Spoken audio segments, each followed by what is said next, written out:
Want to know how different segments of your business are performing? This Xero Find and Recode hack helps keep reporting in top shape.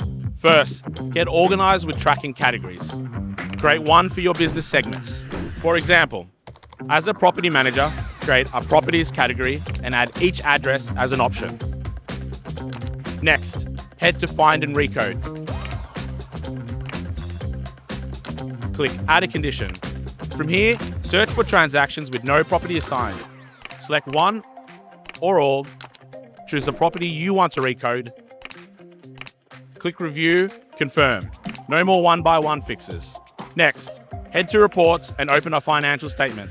To get a clean breakdown, select Edit Layout and add a new tracking column. Pick the properties you want, update layout, and boom, an instant breakdown of income and expenses for each one. You can use tracking in many of your other reports too.